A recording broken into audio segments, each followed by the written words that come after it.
My name is Renae Watchman, and I'm born for the Bitterwater people, born into the Kinya-Ani clan of Navajo from the Southwest in United States. And before I came to Mount Royal, I moved here from the University of Arizona, so it was always convenient to say that I was from Arizona. Because when I would say I was from Shiprock, New Mexico, there was a big question mark, and people would often start speaking Spanish to me. And and so I stopped saying I was from New Mexico until Breaking Bad came out. Anyway, now Breaking Bad put New Mexico on the map, and I'm very happy about that. So I'm, again, once again, proud to say that. So I am also a visitor, as we all are, to this to Treaty 7 territory, and we need to acknowledge the lands whose territory we are on this morning. And as we saw the elder give the opening welcome. I thank you for all being here, and I want you to think back, December 2012. Where were you? What do you remember? I remember vividly where I was. In December 2012, I was home. I had to take care of some legal business in Shiprock, New Mexico. And prior to leaving, as we know at Mount Royal and as we know as university students, early December, end of November, it's really busy. I see things coming up online, and I'm not quite sure, I don't know more, what that is yet. It isn't until I'm home and I'm being told, hey, let's go to the Flash Mob Round Dance at Animas Valley Mall. I'm like, wait, this is Canadian. And so that's when it really struck me. And then within hours and moments of being there were more Flash Dance Round Dances that were happening, not only in my little community where I'm from, Denver, Phoenix, Tucson, up and down the Californias, the coast of California. And that's my memory. And so, again, you all have your own memories, and I'm not going to introduce the panelists. They're going to introduce themselves, but taking us back as to how this movement began. Because social media influenced their movement, we'd like to also encourage you to do that here. Live tweeting is widely encouraged, especially for those whose professors wouldn't let them out. No, I'm just kidding. To come to this talk. Live tweet under hashtag UWS 2014, and their Twitter page is at Idle No More #4, so Idle No More 4, and keep everyone abreast. I think that's how movements begin to shake. And you have the panel, you have the program in front of you, and I just like the order in which we will go. First, we have. Sorry, I'm nervous. We have Alex, and next to Alex is Sheelah, and next to Sheelah is Erica, and next to Erica is Sylvia. Okay, so that's the order we'll go, and afterwards we have a little presentation to do, and as Robert said, we'll have another Q&A session. So thank you, and let's welcome Idle No More. Thank you.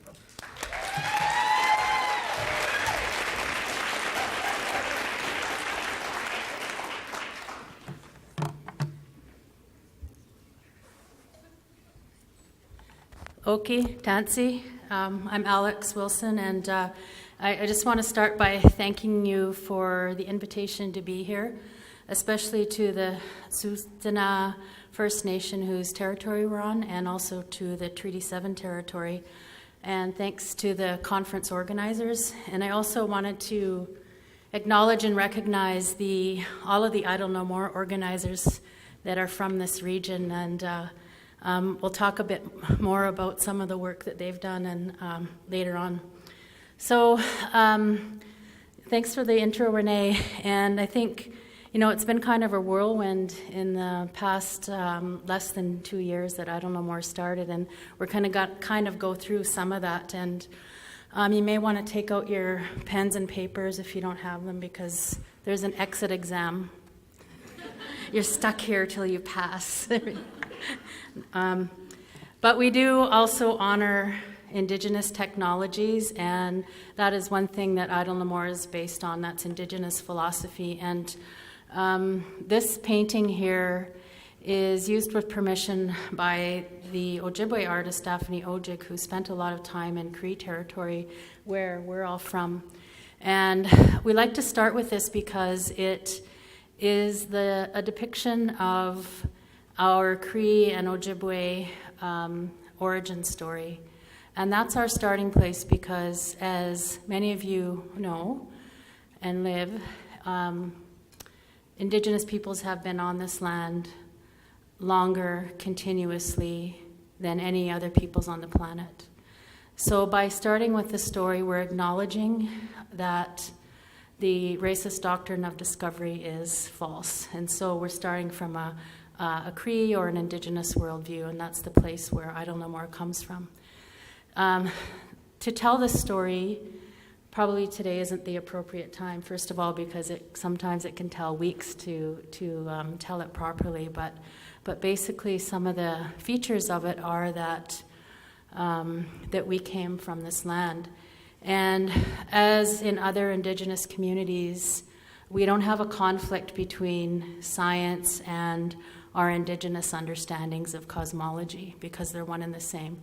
So this painting depicts, in some ways, some people could say the story of evolution, but it depicts millions and millions of years of starting with energy or life and coming to the point where we are humans in connection with animals and the rest of the world. And so some of the key features in the painting are the importance of relationality, and you'll see that everything in there is touching, is related, is connected, and that's a very important principle of the Idle No More movement. There's some characters that you may recognize, and one is the earth, and that is the recognition that the earth is alive, and that connection between everything. In Cree, we call Kichi Mantu, which means the great mystery, or it's an energy that connects all of us. And there's a character that we have in our language called Wisagijak, who's a trickster character, or trickster figure. In the heart of that name is a sour spirit, but another way of looking or breaking down the word of the name is a spirit that embodies love. And so that's the starting place of Idle No More. And even though Indigenous people have been resistant to colonization for over 500 years now, we have to recognize always that we have been here for tens of thousands of years prior to that. So colonization doesn't define us. I always show this because it reminds us again of that connection, and this is a medicine that we have in Manitoba and elsewhere. In Cree, we call it Weegas, and you may have a term for that in your own language, and we actually have some up here if anyone wants to try it. It's a form of wild ginger, but we also call it spirit medicine, and it connects us to our origin story. Now, the interesting thing about Weegas is you can see on that picture is the little things that are coming out of it. So those things, those are new sprouts that grow. And so when you pick it, you reach down into the mud and you can feel that it's a whole connection of life. And to pick one piece, you're just taking a part of it. And every one piece or every one bite of it holds that spirit or that energy that connects all of us. So we connect that, or we like to use that as kind of, not a metaphor, it really is part of this grassroots movement for Idle No More. And if you think about your own communities, you may have a plant or some other thing that also represents that, but for us it was Weegas. And an important thing about this rhizome is that it's non-hierarchic, it's continually growing, and it's always gaining momentum. So if you pull off one piece, another piece or 5 more pieces will grow. And so similarly, that's how this movement has gained so much momentum over a very short period of time. And also, it's why it drives the media nuts, because they want one speaker, one voice, so that you can tear them down, right? But it doesn't work that way, because everybody who is a part of Idle No More is a leader in the movement. So Idle No More has been described as a revolutionary education movement, and it is about Indigenous sovereignty and always the protection of land and water that comes along with that. There's 2 terms up there, gender self-determination and body sovereignty. Those are kind of pieces as well that fit into that, and all of you have heard about the murdered and missing Indigenous women issue in Canada, but not just Canada.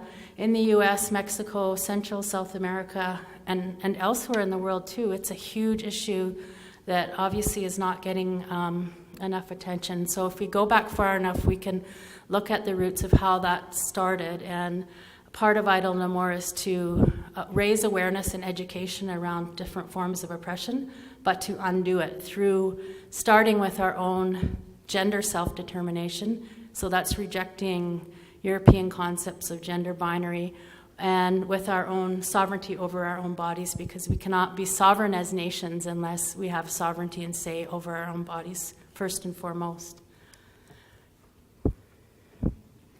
So one of the ways that we describe it, being Cree, is that there's underlying Indigenous philosophies that kind of guide our actions, and a key one in Swampy Cree, the dialect of my community, is Sagihiwewen, which means showing love in your actions.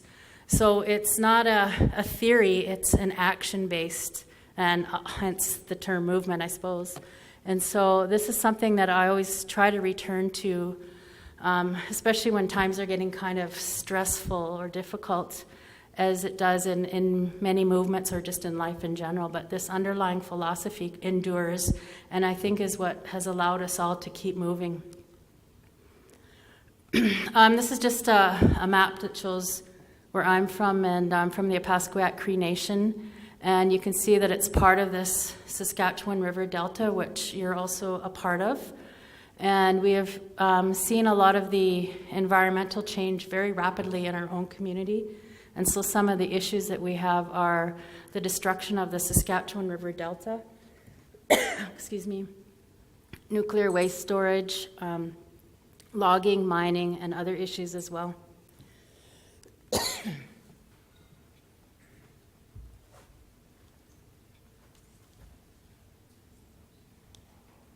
So the first teach-in was held November 10th, 2012, and that was in Saskatoon.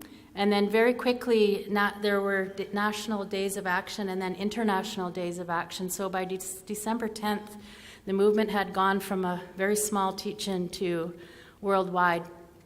Grounded in Indigenous knowledge and philosophy, calls for peaceful action through many different ways.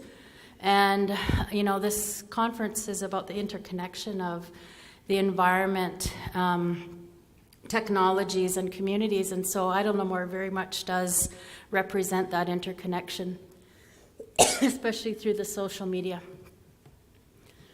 This is a analysis that was done, and this was just after 6 months of Idle No More. And you can see how quickly the movement spread.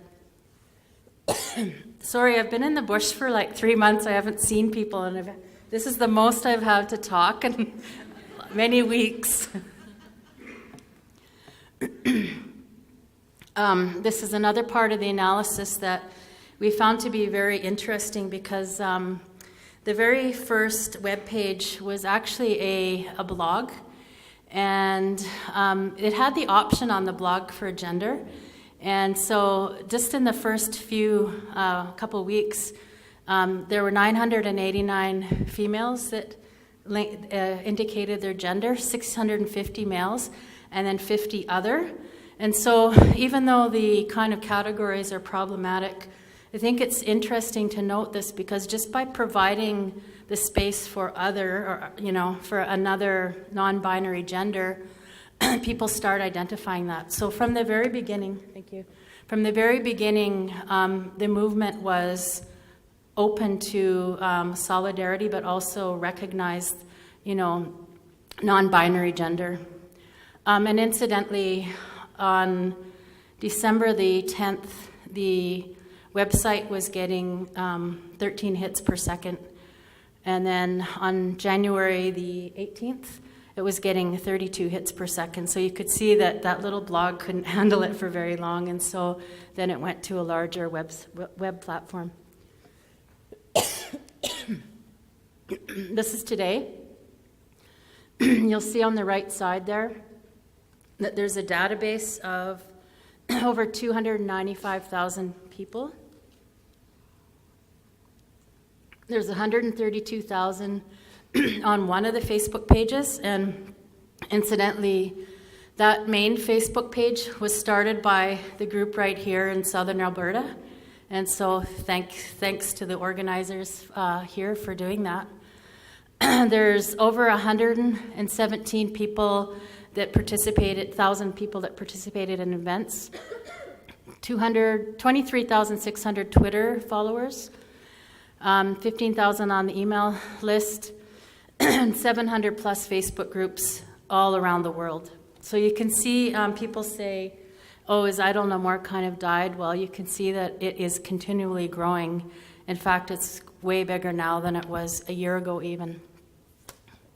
Just on the bottom there, you can see how there's been different points when Twitter, Facebook, and the website have kind of peaked out, and those have aligned with certain actions like the October 7th Proclamation, Day of Action, Elsipogtog Solidarity, etc. So I'm just going to kind of shift there into Sheelah McLean's part of the presentation.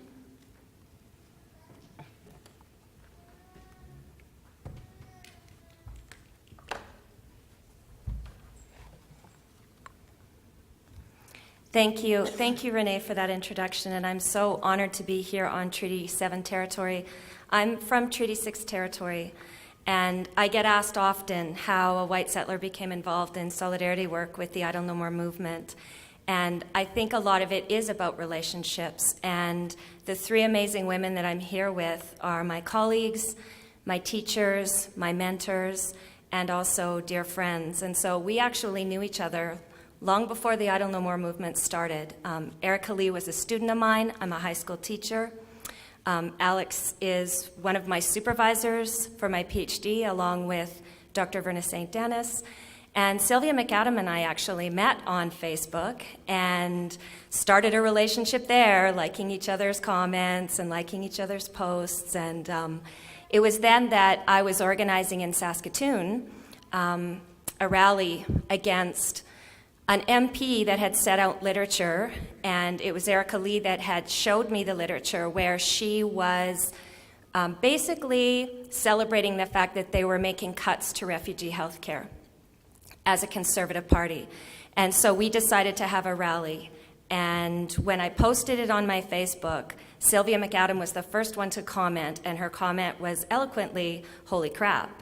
And so I invited her to come and speak at the rally, and that was where we formed our friendship. And when Idle No More began, Sylvia is the one that pulled me in and said, we need to do something about these bills. And the first bills that we actually looked at were Bill C-33 and C-45. And those were bills that were attacking Indigenous rights to land and resources, attacking Indigenous self-determination, and also scaling back on our protections of water here in Canada. So even in that very first rally in Saskatoon on November 10th, we did have speakers from a variety of different places, and Erica was one of them, that talked about the issues of colonialism and how we start to work together in solidarity, even though we're very differently positioned in this struggle. And so as a teacher of anti-colonial studies in Saskatoon for about 20 years, and at the University of Saskatchewan for about 10 years, this is a question that I have been giving my students for a very long time. I ask them to write about the Canadian identity as they come into the course, so the first week. And you won't be surprised to hear that the narratives are very similar. In a class of 30 and hundreds of students over the years, I've collected these narratives, and overwhelmingly, this is the narrative that I receive. And it doesn't matter if they're grade 10 students, grade 12 students, if they're third, fourth year university students. What we hear is that as Canadians, we are a democratic country, that we are multicultural, that we are free from racism and violence. And often there's a narrative of being different than the United States in our freedom from racism and violence. And that, of course, Canadians are caring, tolerant people that have a global reputation for peacekeeping. And then what I do once I collect those narratives is I spend the rest of the course unpacking them with my students. Because, of course, what this does is it infuses us as Canadians with an identity of goodness and innocence that blocks our understanding of what's happening in the Idle No More movement, that we are socialized to believe that particular things are normal. And that's what I want to talk about today, is how important it is for us to question and challenge these narratives. Because what they do is they make normal the violence that we see in our communities every day. And in order for us to do solidarity work, we have to start to learn the truth about our history, the truth about our own identities, and that's the solidarity work that needs to happen. So the big question I had for my first research that I did with my master's thesis is, how do Canadians come to understand and explain the vast inequalities that persist in this country, given this pervasive narrative of innocence?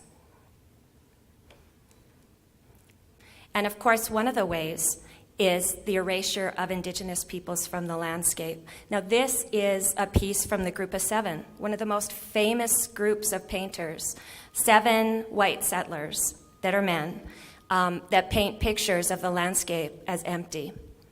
And of course, there were millions and millions of people that lived on the land. And what I did is started to look at how this narrative plays out in the foundations of this country. So the doctrine of discovery, terra nullius, what they do is they speak to this painting, to this grand narrative that shapes this land. When I think about my own family's narratives and thinking about, my grandparents talking about building their lives from nothing on a family farm, and the stories that I didn't hear about that being Indigenous lands and resources, and actually that while they built their life from nothing, they always had policies and practices that supported their ongoing success as farmers. So the policies and practices for Indigenous peoples, for white settlers, and for people of color that were coming here a variety of times through immigration were very different. And that's something that needs to be acknowledged and understood, because it continues today. And this is what builds the inequalities. There's nothing biological or essential about this. This is about ideologies that shape our policies and practices in this country, that create the inequality, that could be undone tomorrow if we start to pressure our government and use solidarity to work together. Now, this is not just happening in the Group of Seven paintings. I also see this in our education system. And so in every colonial institution, what we see is the erasure of Indigenous bodies, Indigenous histories, and Indigenous rights from the landscape. So there are curriculums where people are completely erased. There are government policies where people are completely erased. And of course, this adds to the ongoing genocide of Indigenous peoples in this country that needs to be addressed in all of our institutions. Now, this is a picture that I think is really telling, and this went viral on social media. And this is about the fact that Indigenous peoples have inherent rights to the land and resources. And this is something that Canadians need to start to stand behind, is that not only do they have inherent rights to the land and resources long before contact, but also our government is breaking laws in terms of laws that the United Nations wrote for the United Nations Declaration on the Rights of Indigenous Peoples. They're breaking their own laws in terms of our Constitution and entrenching the rights of Indigenous peoples. So there are so many things happening right now that Canadians can be outraged about and should be outraged about. And of course, what this does is it symbolizes the fact that Indigenous peoples have the inherent rights that are entrenched in many different laws to stop the ongoing destruction of the land and resources. And so as we start to come to terms with that, and particularly for me as a white settler, what we understand is that the key relationship, the foundation to this history, is the relationship between Indigenous peoples and white settlers. And that white settlers need to learn from, follow, and understand the Idle No More movement. Figure out a way to position yourself in solidarity with the Idle No More movement, because that's the change that's going to happen in this country. And of course, in particular, the fact that it's led by Indigenous women is important, because this is a patriarchal country. This is a white supremacist country. This is a country where our context is about heteronormativity. And so the fact that Idle No More has been led by Indigenous women and two-spirited people, I think is significant because that's the only thing that's going to undo the patriarchy and the white supremacy that is the foundation for every institution in this country.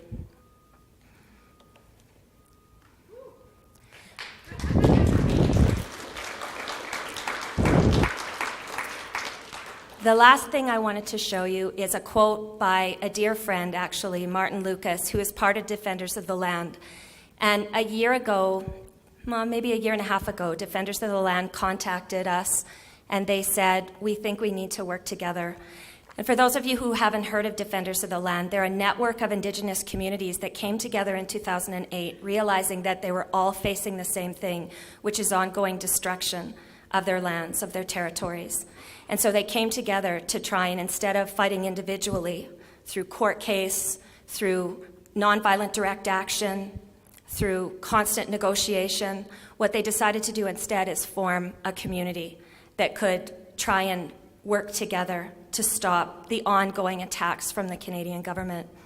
And this was really important, and of course they've been working together for a long time, and they thought that it was really significant for them, who are mostly in rural areas, to work with Idle No More, which goes in both urban and rural areas in terms of our movement. And so we've been working together for about a year and a half now. And Martin Lucas is an organizer in Defenders of the Land. And one of the things that he knows is what we all know, is that First Nations peoples and the decisions of Canadians to stand alongside them will determine the fate of the planet.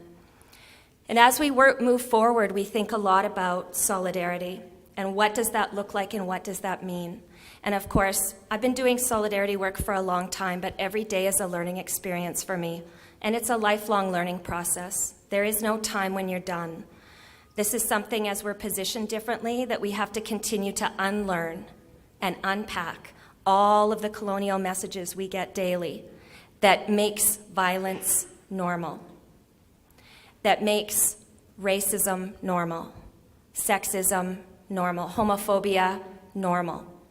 And so as we start to unpack that, I think it's really important to think about how do we come together to really challenge the ideologies, the policies and practices that are creating the destruction of our communities, our relationships with each other, and of course, our environment and the land.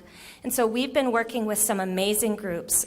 Lead Now out of BC is one of them, and they just did a campaign called Skills for Solidarity, which we and Defenders of the Land helped them think about, because as an environmental group, they were often doing amazing work on the environment, but they hadn't centered yet the relationship between Indigenous peoples and white settlers. And that was significant that they made that shift. And so many groups have come to us and said, we made a huge shift because of Idle No More, focusing on that relationship. And so their Skills for Solidarity series is out and it's online. And what they wanted to do is engage their over 200,000 members that care about the environment in understanding that we're talking about Indigenous land and resources when we talk about the environment. We have Kairos, which is 11 ecumenical churches that work together. And again, they've been doing this work for a very long time, solidarity with Indigenous people. But they did say that the Idle No More movement helped them to rethink and recenter what that relationship means in all of their work. And of course, the Council of Canadians. There's the Climate Action Network. And there's various unions who have supported this work as well. So we do have many groups working with us in solidarity. But the most powerful groups are people that are here today that meet in a community and start to determine what actions they want to happen and start to demand actions. And that's what we see happening. So this grassroots movement of people, teachers, moms, grandparents that have come together and are working towards changing the story, changing the narrative, telling the truth, busting the myths of innocence in this country, I think is what is really important and what's going to change what's happening right now. Now, if you look at our website, Idle No More and Defenders of the Land have 6 calls to action. So we've asked that the government repeal various different laws that they are entrenched in this country.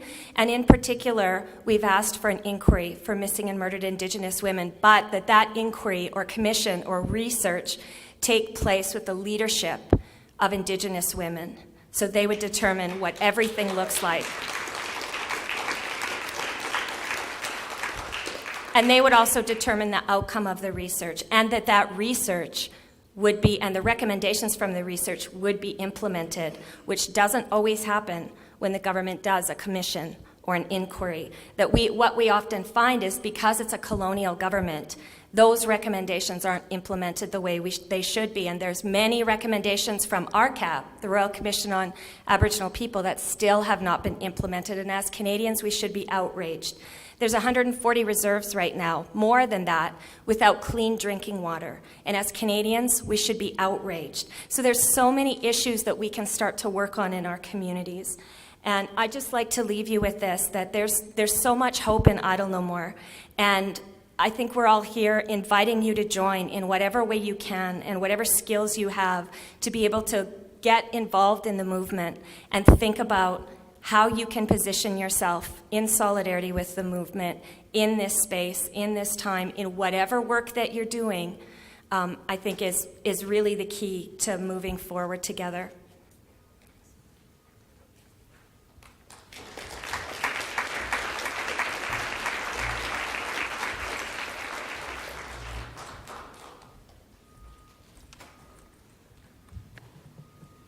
Hello, my name is Erica Violet Lee, and do we have a clicker? Thank you. So, like I said, my name is Erica, and I'm a Cree and Nehio student from the University of Saskatchewan in Saskatoon. I grew up in inner city Saskatoon. Thank you very much for having me here to speak today. So as a student at the University of Saskatchewan, I've done years of mentorship and work with Aboriginal students. And within my capacities as a mentor, I've watched mining corporations gain increasing influence over our campus. Just growing up, I guess, raised by a single mother, she taught me really early on the value of being a loudmouth and of speaking up when you think things aren't okay. One of the most obvious consequences that I've seen from the Idle No More movement, I don't even want to say consequence, maybe something that happens at the same time. One of the things that happens in unison with the Idle No More movement is that so many Indigenous youth now that I meet are aware of all of these issues. They're aware of the things that are happening in their communities environmentally. They're aware of the effects of capitalism, of colonialism, of patriarchy. And for me, that's something that's really empowered me. But I feel strange identifying as an activist still when people will ask me, how do you identify? Do you identify as an activist or as a speaker? And I don't really know that I think that speaking out for human rights and the environment is something that should be considered so unique and amazing that it requires taking on a whole new job title.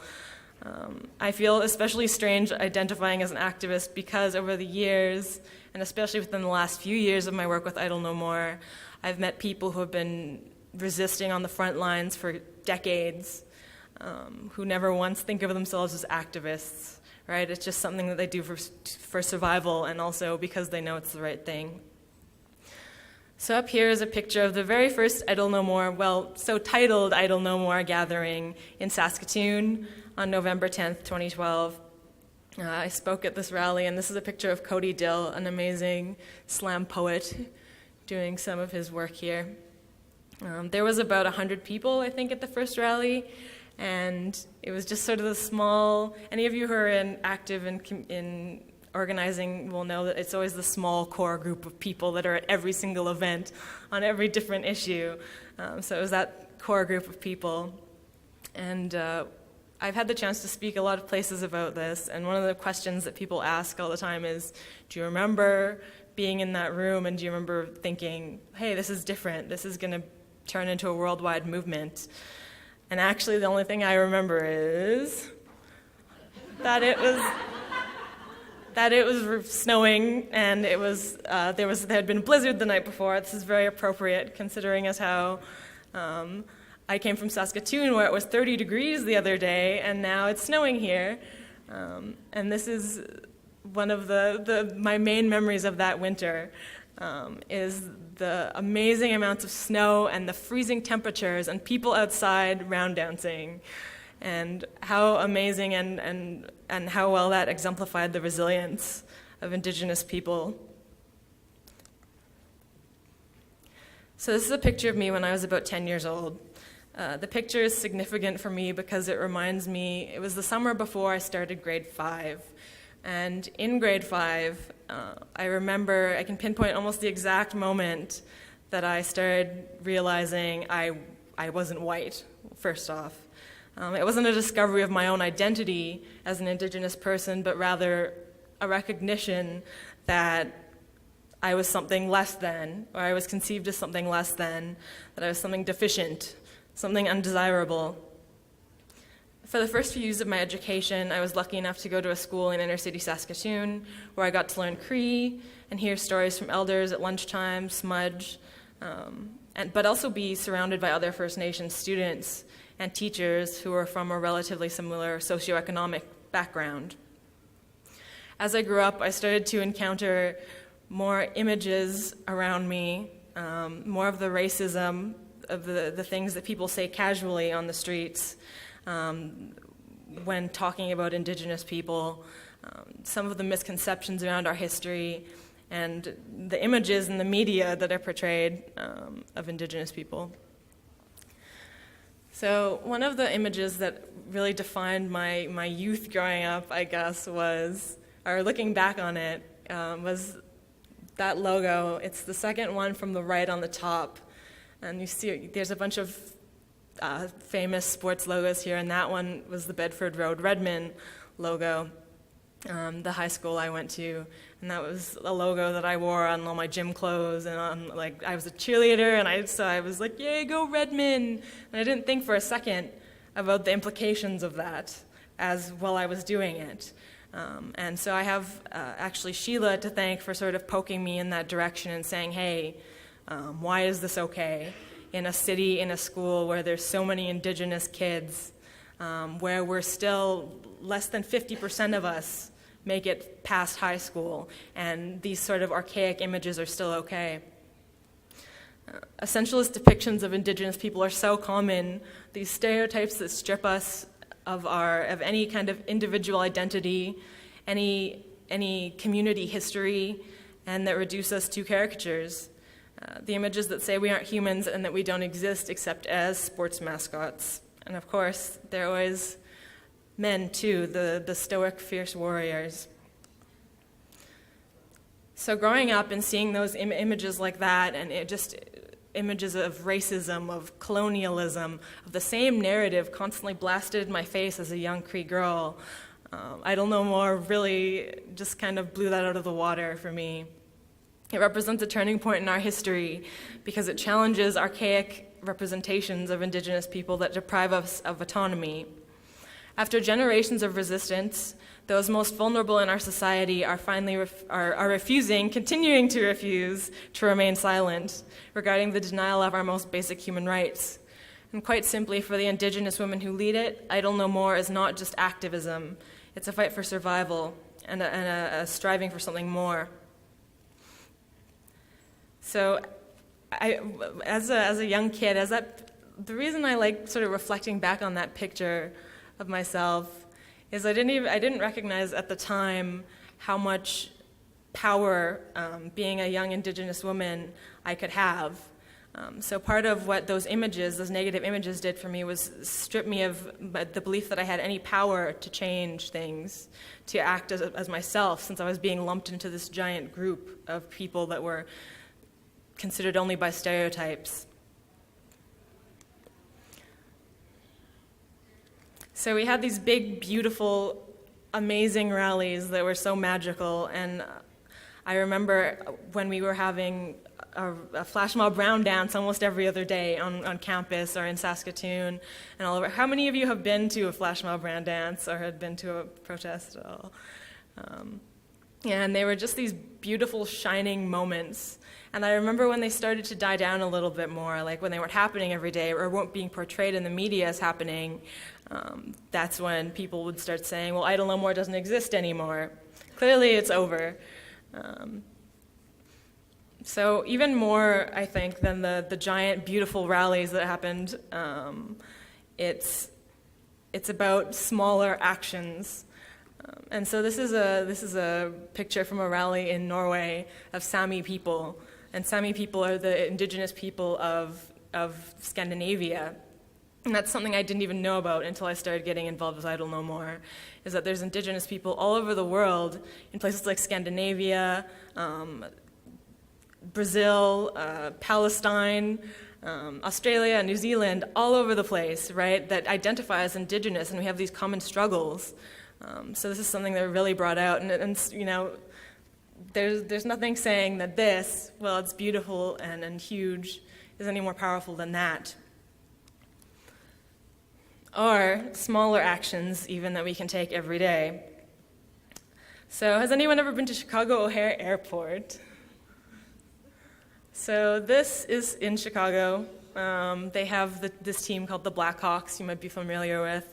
And this is sort of one of the teams that's managed to skirt avoid a lot of criticism, while the Washington team hasn't. And they have these massive heads all over the place, and they have a whole restaurant devoted to this mascot. And I got really angry when I saw it, and this is when we were in the middle of fighting the logo at my high school. And so I thought, why is this acceptable? There's like millions of people a year that go through this airport. So I put up this sign, and I remember shaking and like being so scared to put up this sign, because I thought that someone was going to security would catch me and like toss me out of the airport, and I'd be stuck in America forever or something. So I was just shaking, and I put up the sign, and I took a picture, and I ran away to my flight. Then I thought about it. Why would I feel so scared to do that when this is obviously such a problem to me as an Indigenous person, and to more and more Indigenous people as we speak out about these issues? Why would I feel scared to just do that small act of disobedience? And it probably got taken down like 30 seconds after I put it up. But for me, that's about reclaiming spaces.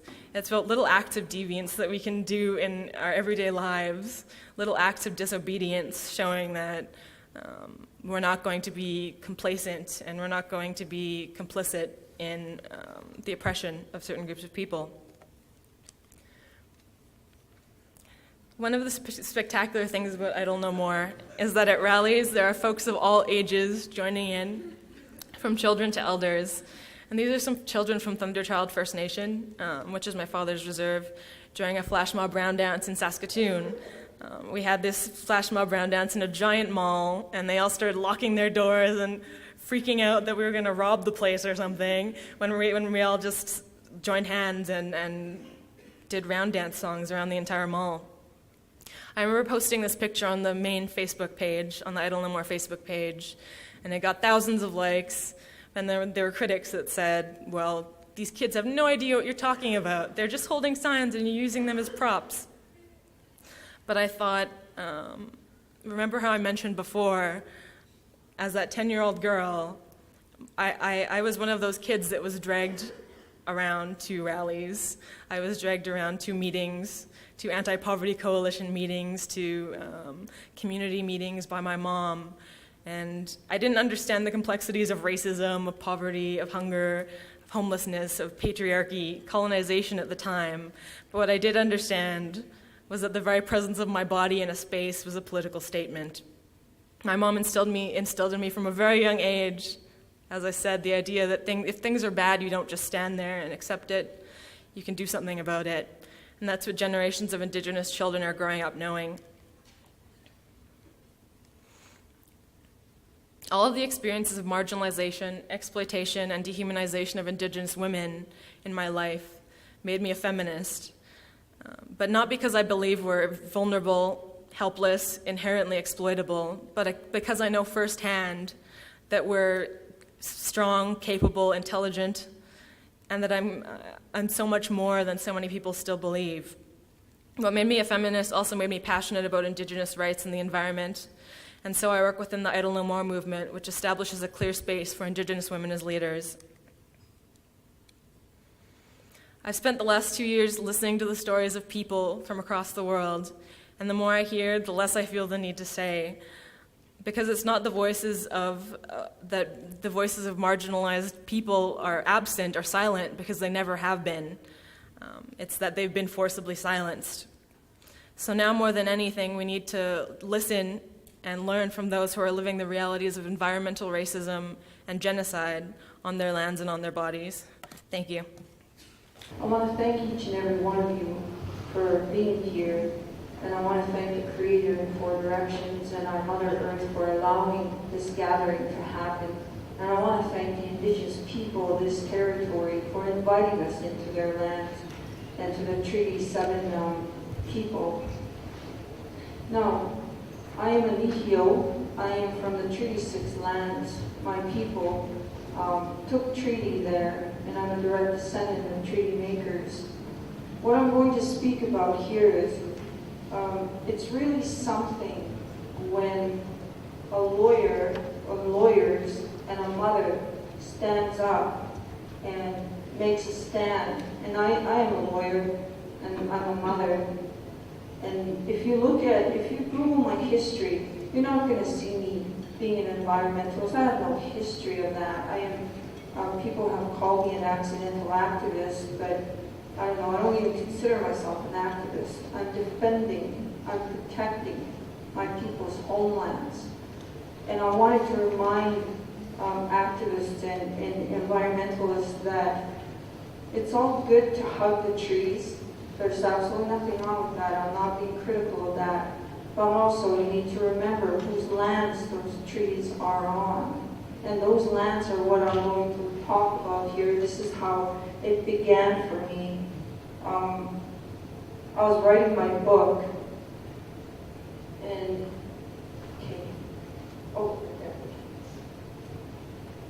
I was writing my book, and I got to this chapter about land, and I went back into my childhood, because every time you start a journey, it has a story behind it.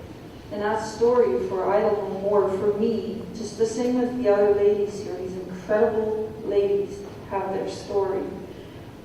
I came to the chapter of land, and I remembered the land as I was growing up as a child. As an Indigenous person, I understand what injustice is. I lived it. When I was about 6 years old, we were sent by the Indian agent to go work in Alberta here, in Lethbridge, in sugar beet fields. That's unheard of. That's probably something you're never going to hear about or read about in your European history books. But all of us were collected with our family and taken to the sugar beet fields, and we were forced to work there. And this was from the Indian agent. So I never had a full year of education. I went without education from the end of April to the end of August, because we were working in the sugar beet fields of Alberta, in the Lethbridge area, the Coaldale area. So when I came home after I graduated from law school, I went home and this is what I found. I was so going back into the land and revisiting those places, because when you go back to the land, and it's not just for Indigenous people that experience this. When I went back to the land, it wasn't just going back as in a mental capacity. It was an emotional going back. It was a spiritual going back and a physical going back. So when I started walking around out on the land, I would even fall asleep out there. You know how those feelings of when you're first falling in love with someone, you know, you want to be around them, you're just like immersed in them. That's the only thing I can describe. And it's difficult for me, being a lawyer, to talk about love and law at the same time, right? It's kind of strange. But that's the only way I can describe it. I started falling in love with the land again. And I would keep going back and going back. And as I was going back, I was dragging my parents with me all over the land. And I was revisiting the lands in which my people were buried. Because our history is not written in your textbooks, in the European textbooks. Our history is written in the lands, in the markings of the lands, and the pictographs and the rocks and the songs and the ceremonies that tell that generational history of my people. And when I seen this, I started asking questions. Why is there logging happening without the consent of my people? Because these are our lands, unceded, unsurrendered. And when I started looking, it took me to the offices of Saskatchewan Environment. And I sat with them, and I talked to them, and I asked them, why are you taking the trees from my people's lands? And they said, because we need them, and we're not going to stop. And I asked them, why do you need them? And then they told me, because it pays for the maintenance and operation of our legislative buildings, our hospitals, and all these various governmental institutions. And then I said, well, these trees are protected by treaty. We never ceded and surrendered our resources. If you go and read the treaty documents, nowhere in that discussion are resources even mentioned. Now I'll backtrack a little bit. According to your European law, common law, when something is silent in negotiations, it's retained by the party. Resources never came into the discussion, and this is how come Indigenous people are saying, Canada, the British monarchy in which we took treaty with, are violating the treaty because resources were never discussed. So I went back there, and then Saskatchewan Environment was telling me we're not going to stop. Who's going to stop us? And then I found, as I was going back into the old roads that led to our territories, they were intentionally blocking them. They were piling dirt onto the roadways. And I'm not saying this. As a lawyer, I don't say them easily or without evidence. I have documents from their office saying that they're intentionally blocking historical access to Indigenous lands from their own office. So while all this was going on, I had no money. I don't know, Moore has no money. So I would go to the landfill and pick up like boards like this, and I was posting signs all over the place saying, Treaty 6 territory, no trespassing. And for now it works. A simple thing like that, for now it works. It stopped the logging. They even were burning down our hunting cabins. I was so devastated when we went looking for my dad's hunting cabin and it was burnt to the ground. Burnt to the ground. But you're not going to hear about that. You're not going to hear about it in mainstream media. But I'm telling you, you come to my people's land and I will show you all of this. Treaty 6. There are terms and promises in the treaty that has everything to do with land. There are two things that human beings cannot live without. If you look past shelter, clothing, the necessities, right? There are two things that human beings cannot live without, and that's land. Food and water. Both things come from the land. Both things. And at the time of treaty, the Indigenous women knew this. My descendants, I'm a descendant of a group of very powerful women who have jurisdiction and authority, who still have jurisdiction and authority over land and water. And at the time of treaty, the men were told, do not cede or surrender the land. And we didn't even have words for cede and surrender. So the men understood this. The understanding is, okay, we'll share the land with you to the depth of a plow. To the depth of a plow. nothing underneath. We also knew there were things underneath. If you really study the treaty documents, and I do study them, that's where my area of expertise is, if you will. I study and I research treaty. Our inherent jurisdiction, our indigenous sovereignty was never ceded and surrendered. So when you talk about freedom and liberation, indigenous people don't have that. That's a myth and a lie. And if the Harper government were here sitting, my message will be no different. It's a myth and a lie that Canada has title over indigenous lands. Over a year ago, Canada was called at the UN at a committee called CERD. CERD asked Canada, where is your title? Where is your evidence to indigenous lands? And Canada was given a time frame to bring forward their evidence. To this day, they have not. They have no proof except for the doctrine of discovery, which is an illegal basis of title now. It wouldn't stand anywhere in the international discourse. So Canada right now is going through contortions, trying to assert title.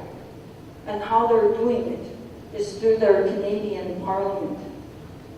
I'll give you an example, and this is what should shock you and horrify you as Canadians. I don't consider myself a Canadian. I am a citizen of my nation, a citizen of the Nihio people, born for the Nihio nation. I am not Canadian.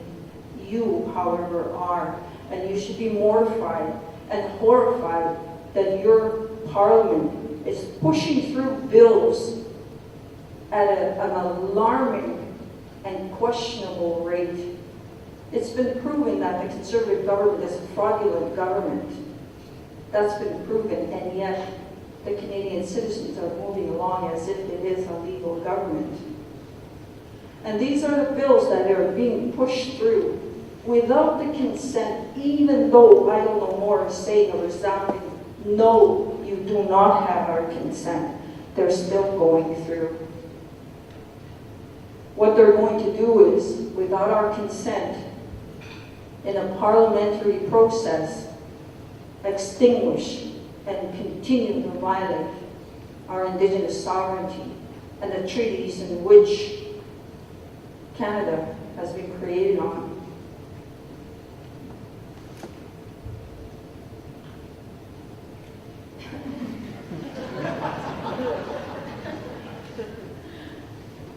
This young man, this was at a rally in Edmonton, and I'm standing there, I'm talking, and I paused when I seen his sign. I'm like, I gotta have a picture with this young man. It's not just the Conservative government, don't get me wrong. The Liberals are guilty of it, the NDP are guilty of it, so I am critical about any kind of leadership that is in place. I am critical of them because the violation of the treaty continues. Even in the treaty term and promise, if you really look at it, in the treaty term and promise, and I'm quoting directly, it says, 1 square mile per family of 5, more or less.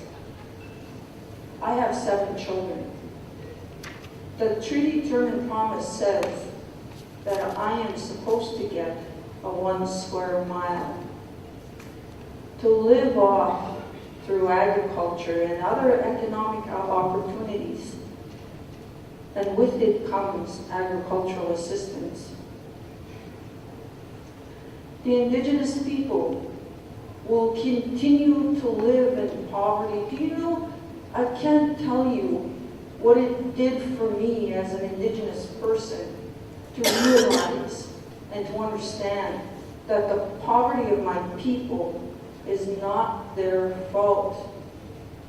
If you're going to dispossess and take away a group of people's freedom and liberation and economic opportunity, it places them in a situation of poverty. I would love to have my 1 square mile. You can't imagine what that would do to raise my children in a land that nobody can ever take away. The economic opportunities that would provide for me as an Indigenous person is just a dream for me. So when we talk about justice, we talk about equality, we talk about democracy, that is not available to Indigenous people as long as the Indian Act exists. We're horrified by other acts of violations all over the world, like in South Africa with the apartheid, yet it's the very system that they copied from here. Why are we not all horrified with the Indian Act? I want my people's freedom and liberation and self-determination. And when I came back from the UN, I was fortunate to be invited to the UN, I made a commitment that I will not be one of the Indigenous people that would be weeping for our land and our waters and the ongoing destruction that is happening out there. And I ask all of you to hear my words, not out of guilt. I'm not asking you to feel guilty. What I'm asking you is to realize that the erasure of Indigenous history exists and is ongoing, and so is the policies and the systems of genocide that still exist. Think of it critically. If you don't believe me, by all means, go research it. Question me. Okay, it's telling me to stop now. But thank you. That my people say there's a reason why you're here. You're meant to be here to hear this. So I thank each and every one of you when I shake hands with all of you for being here and hearing our words. Mistake, and I'm not